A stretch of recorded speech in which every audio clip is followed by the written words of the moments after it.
The 27th of January, Rabbi Levitt, Gemora.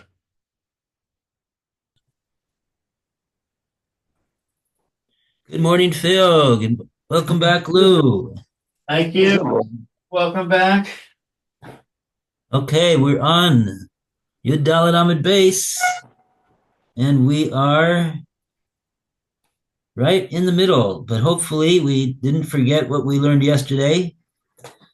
And so we're going to go straight to the explanation of what the Gemara's question is over here. Gemara's asking a question on Shmuel, and Shmuel was the one who said that when he buys from the Goslin and the Nigzal recovers the property back from the purchaser, and so he's out of luck. So he can, yes, go back to the Goslin and get back his purchase price, and he can even get that back from Nechasim Mishubodim by going against somebody else that he sold that property to and getting it from him if he doesn't have any money himself, the Goslin. But as far as the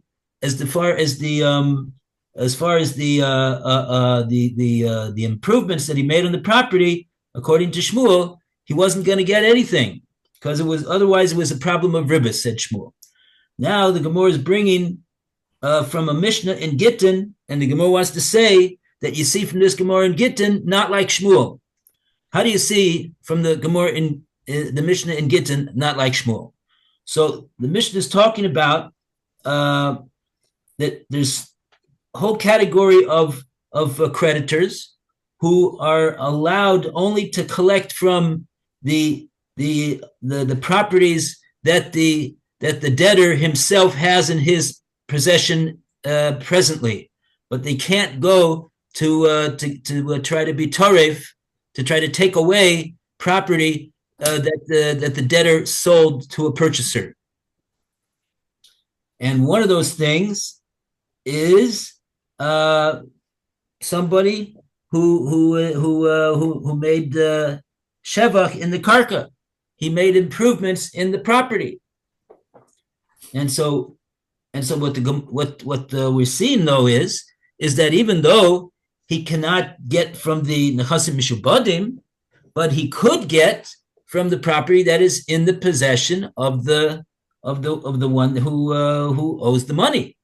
And so in this case, the Gemara is saying that my lav belokeach migazlin.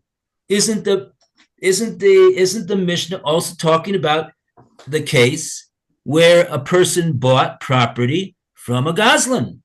So now, in other words, he needs to be reimbursed. He needs to be reimbursed for two things. One thing is the purchase price of the property that he could even get from the Goslin's property that he sold afterwards to a purchaser, even from the Nechasim Mishubadim.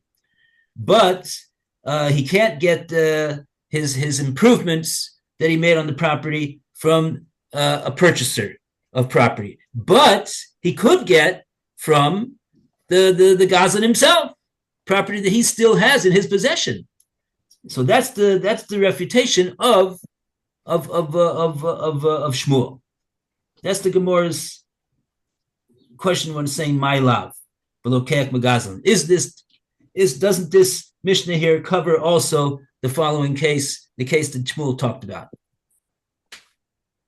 Okay, now we're going to go to the Gemara's response to that. And in one word, the Gemara says, Aleph, Lamed Aleph.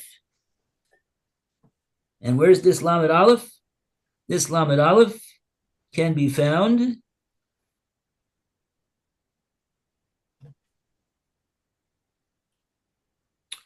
it's right in the middle of the page.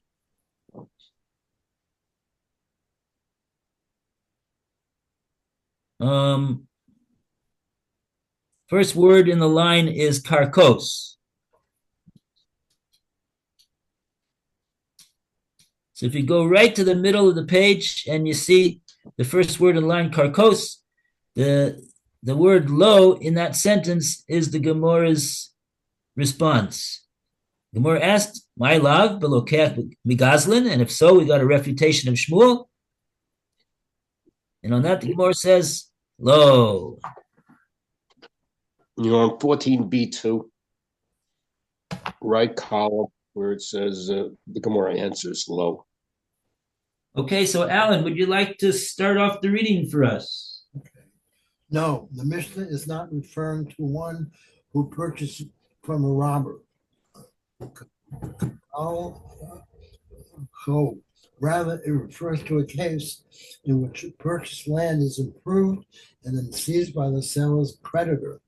In such a case, it does not resemble interest if the purchaser is compensated by the seller for his improvements.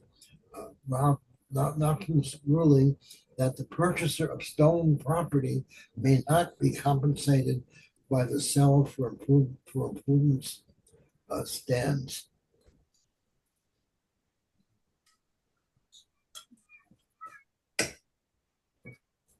Okay. So the Gemara is saying that no, the Mishnah is not talking about that case.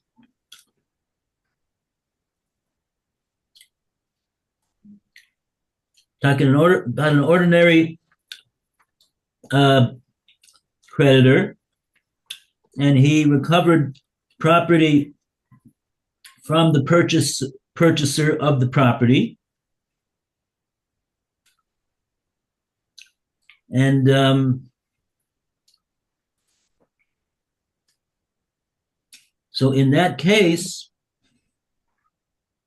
he could get the creditor could get from he could get do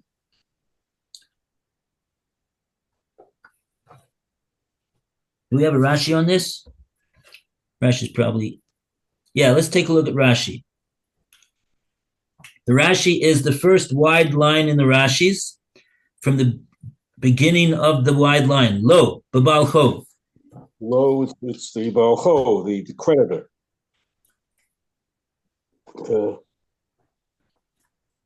Shetarpa balcho, that the interjected the creditor be manner from him, bishvil because of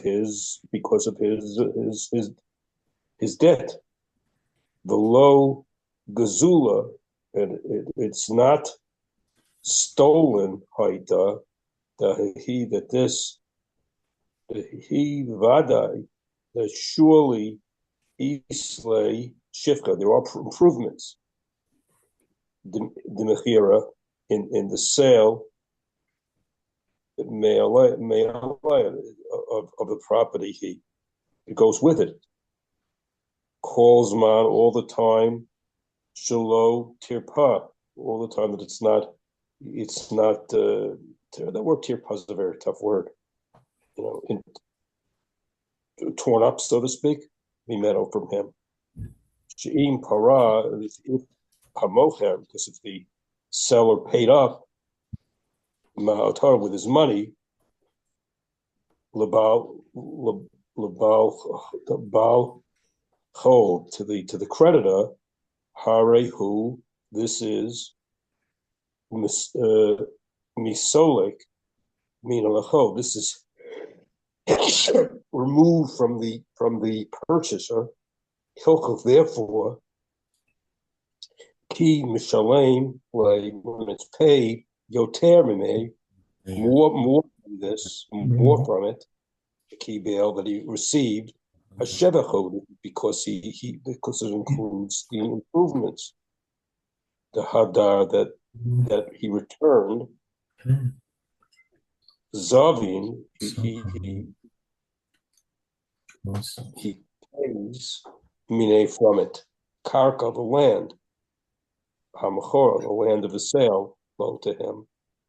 Below machse, it doesn't appear kesachar mato, like a rental contract, like the rental for the money that a rental payment, so to speak.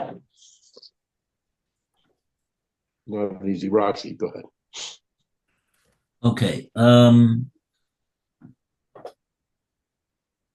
So the Gemara is saying no. It's not talking about a case, such a case as somebody, a purchaser who bought from a Goslin.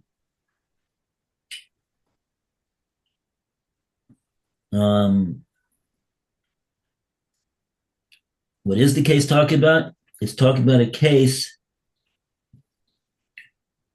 You have a creditor. The creditor is coming to a purchaser, and he's taking the property away from the purchaser that you have. So now the purchaser has lost his property. But I guess what we're saying is that in other words, the case that Shmuel was talking about, who was the one who was taking the property away from the purchaser? The true owner of the property, the one that the property was stolen from. A stole the property from B, and after A stole the property, he subsequently sold it to C. So now C is the purchaser of this stolen property, and now B comes along and says, hey, this was my property. You bought it from the person that stole it from me. So he recovers the property away from C, the purchaser. So in a case like that, we say, here we got a ribis problem, because halachically we don't regard it as a sale, because the Goslin had nothing to sell. So what do we regard it as? We regard it as a loan. And so that's where we get into trouble. With paying more than what the guy gave to the Goslin.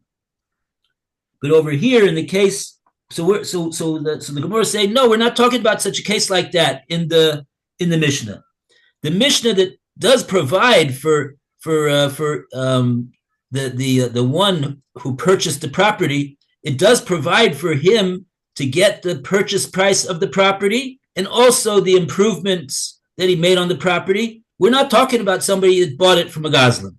We're talking, because that case would not be included in the Mishnah, because the Gemara is saying that the Mishnah would agree to Shmuel that they wouldn't, in that case, the purchaser would not be able to get improvements back for his property.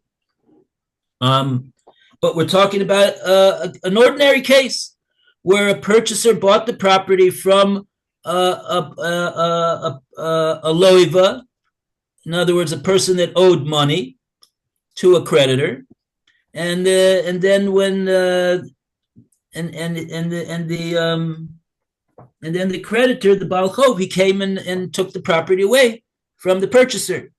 So in that case, the purchaser of the property would be able to get his purchase price and also the improvements that he made on the property.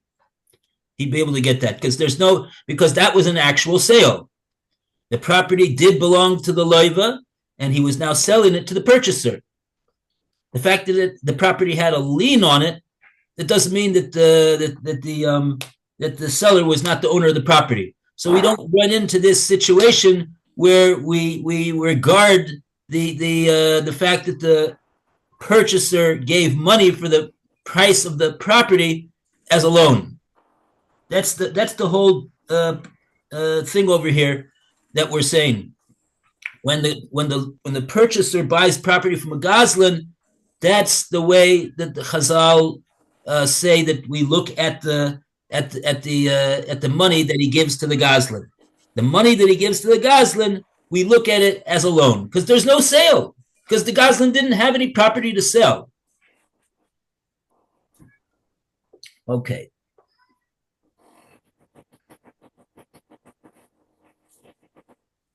So that's what the Gemara is saying right now. And now the Gemara's got a follow-up question on that.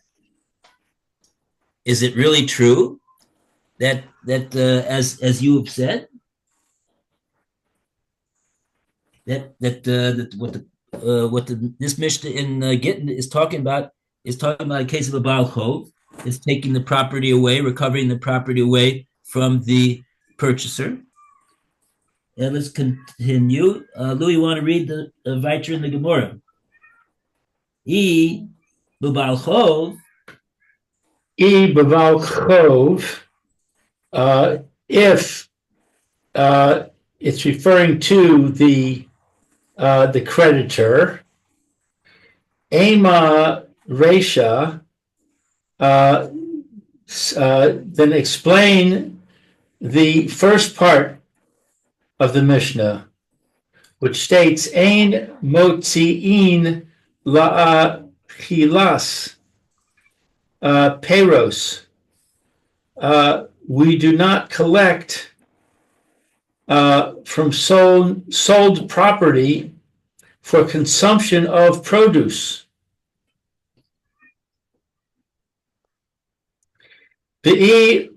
B'Baal Chov, and if the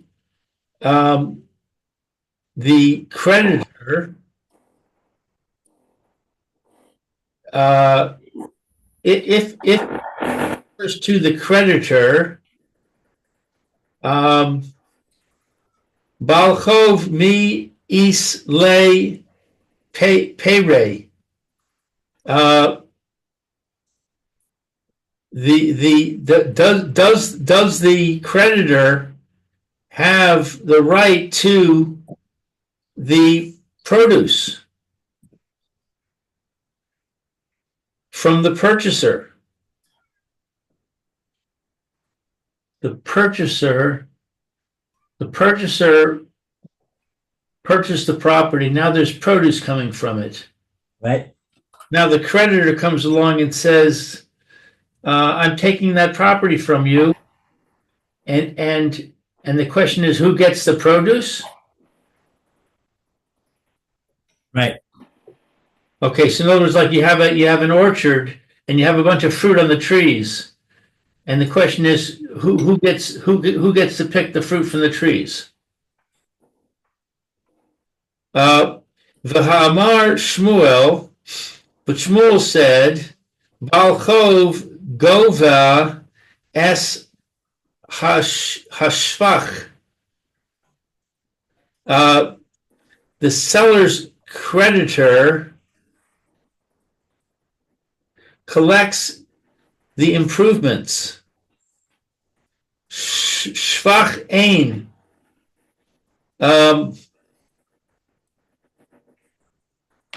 Indeed, he collects the improvements. Baal Peros lo. I'm sorry, Aval Peros lo. But the produce, no, he doesn't collect.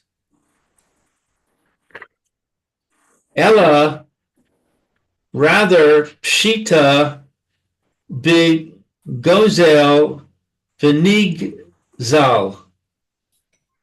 It is obvious that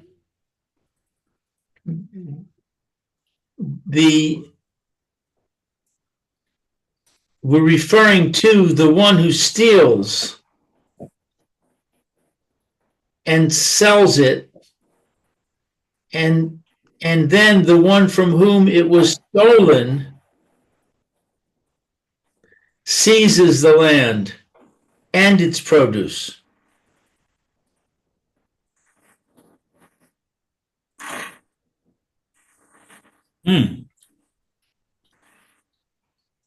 Now, why would it be that he would be entitled to the produce?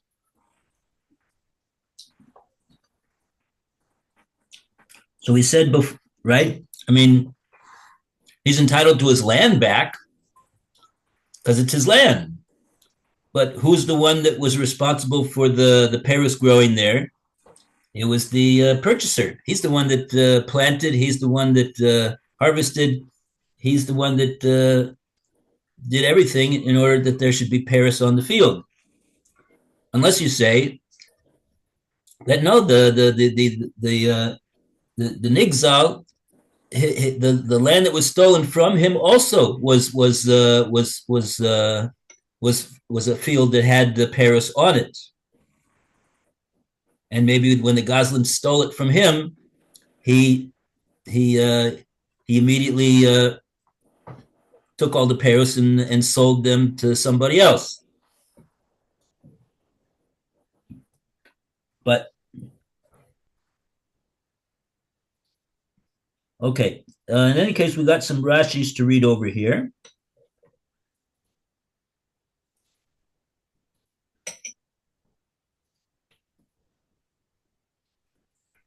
Rashi diva maska lachilas peros. Third wide line in the middle.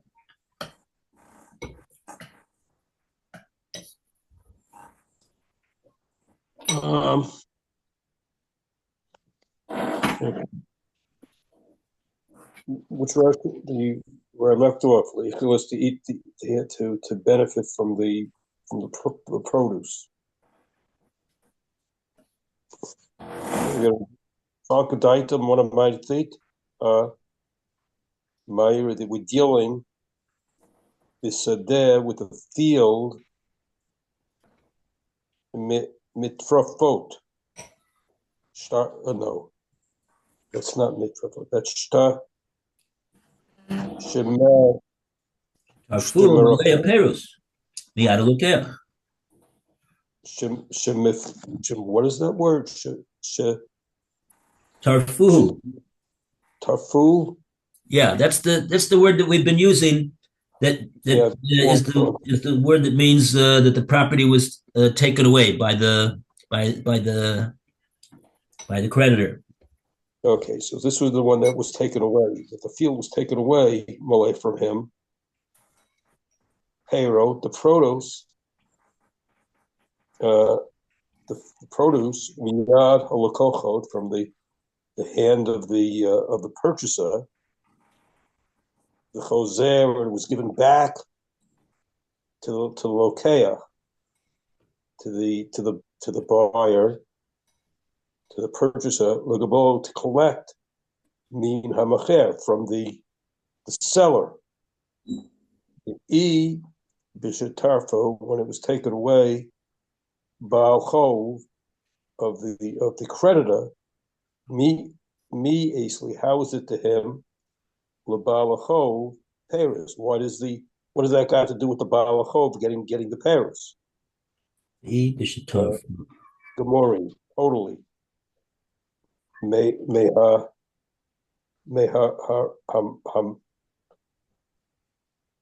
mechubrim, from the karka. What's like attached to the land.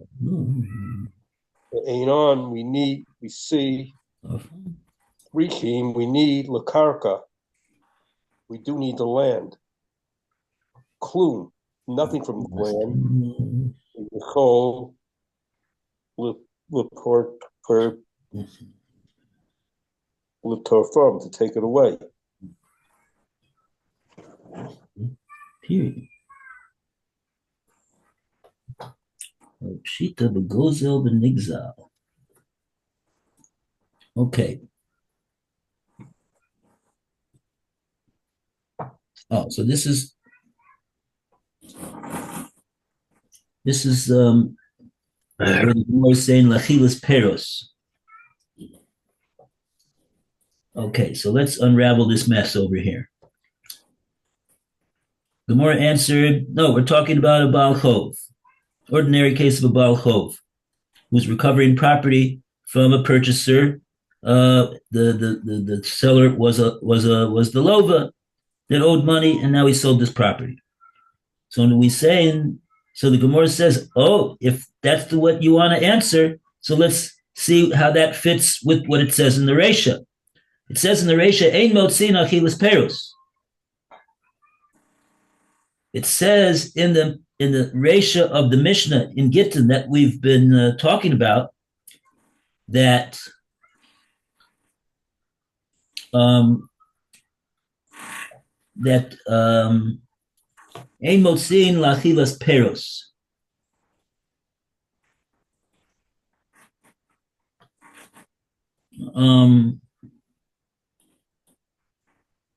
In other words, you can't take property away from a purchaser to pay for achilas peros.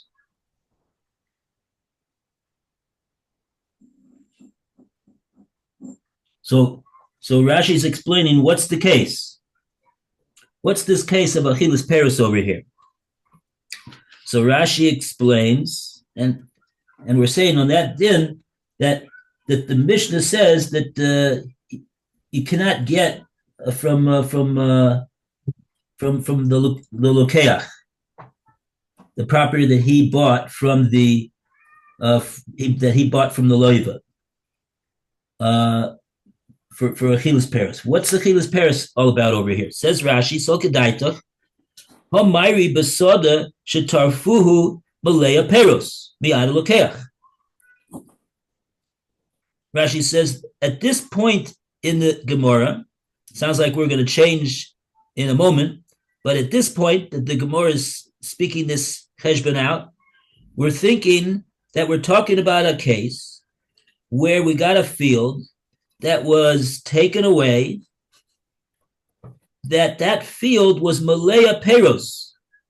It was filled with peros. It was the field that was full of peros.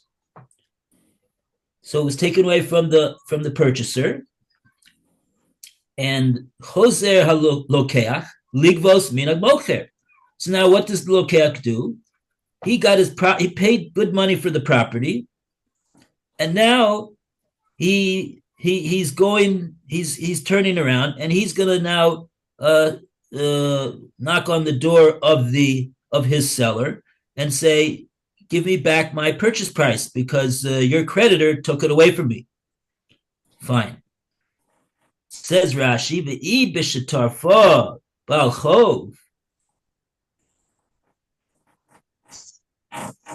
And if when the creditor took back the property, on this Thursday, mi islay lebal chov perus gemurim hamukubarim b'karka.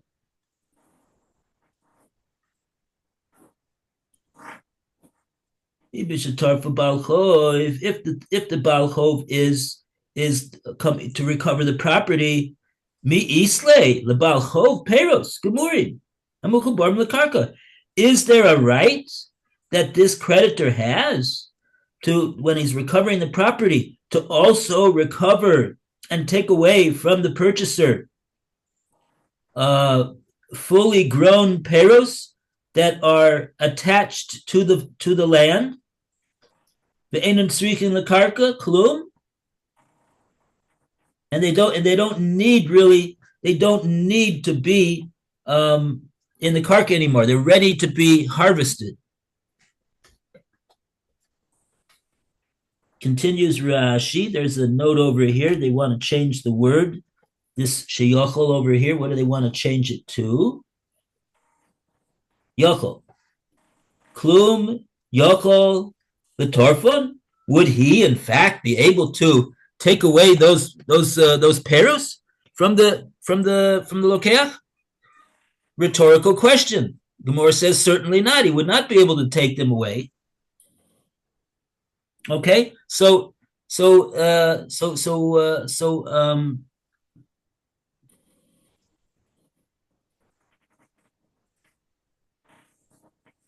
he won't be able to take them away.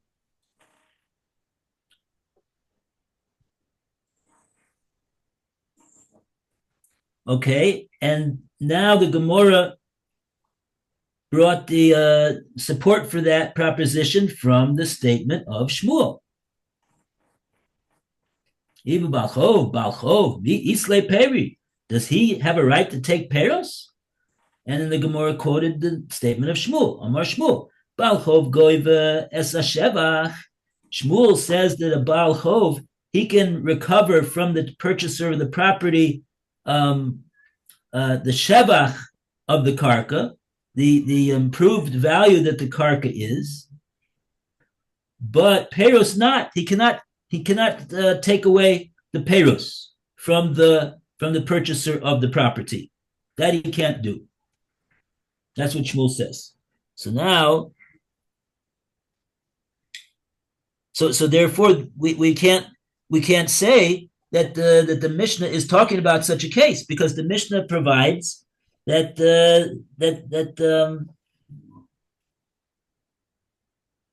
well, let's see how does it exactly.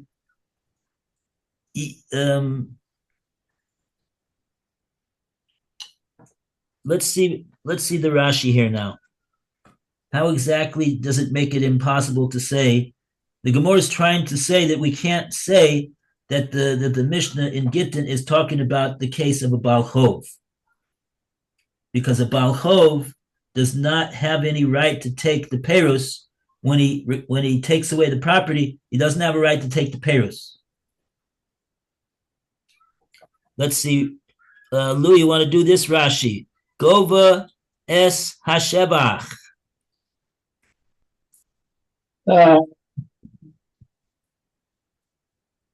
Let's see if I can find it. It's the fifth wide line from the top. Okay, 1, 2, 3, 4, 5. Gova es hashevach.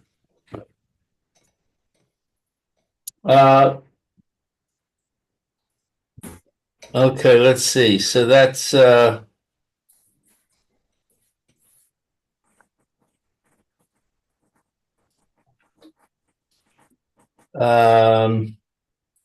trying to find it in the Mishnah, in the Gemora, I mean. This is a statement of Shmuel. He collects the produce. Okay. No, he collects the shevach, but not the produce. The shevach is to the improvements. The improved, maybe the improved value of the field, but not the Paris themselves, apparently. Okay. So this is not farming expenses. This is like he built a fence or something like that. Right. The increased value that the property is, apart from the Paris themselves. Right. Okay. V'chol ha-karka toraf miyad halokeach.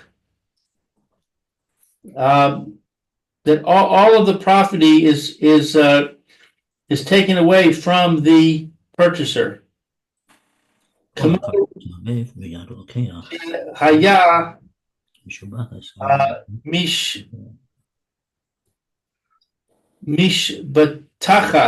mishbatachat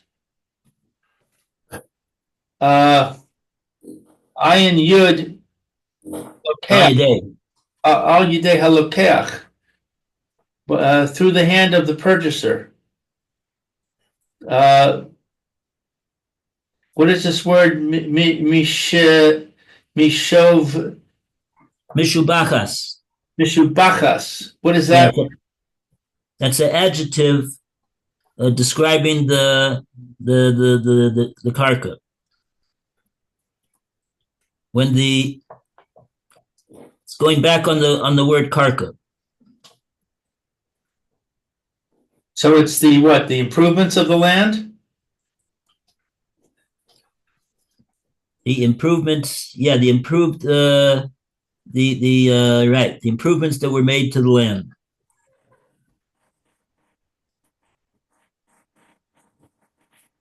Okay, so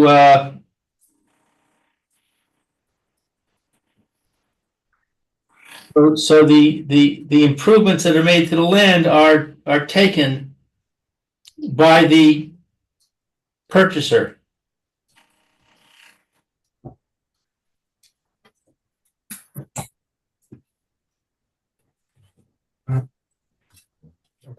Taken from the purchaser.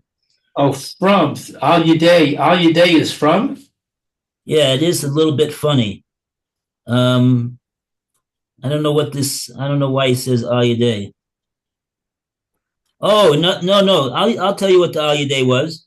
Al Yadei, I think the improvements that were made through the Lokeach. Oh, he takes the improvements that the Lokeach made. Okay, got it.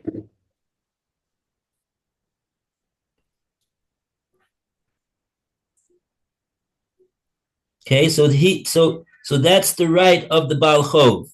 We're talking about the Baal Chov coming and saying this property that you bought is a property that I'm taking from you because your seller owes me money and he didn't pay me and he has no bnei chori to pay me from, and therefore I'm coming to recover the property from you. And so when he recovers the property from him, he can recover everything, even the karka, which is even the shevach of the karka, which the lokeach himself did. Now the lokeach presumably can go right back to his seller and recover that.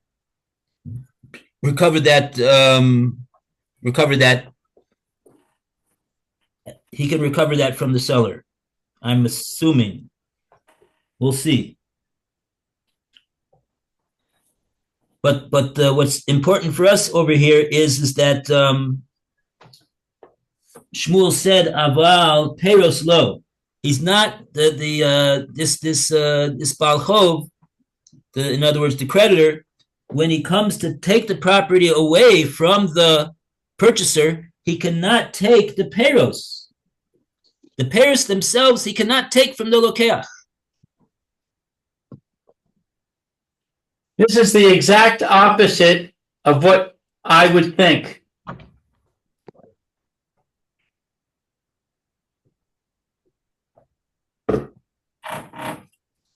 The reason why we want to give him the shevach,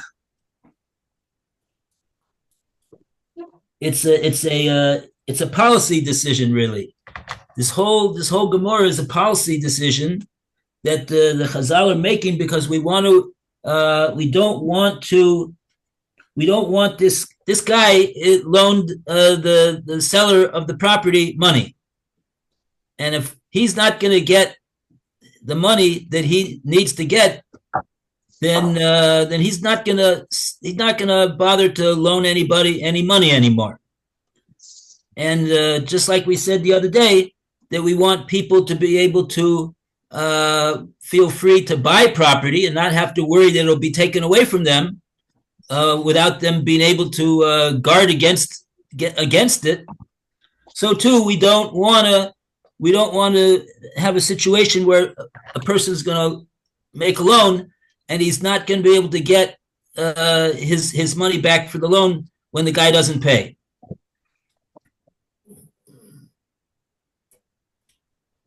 Why it is that he cannot take the peros?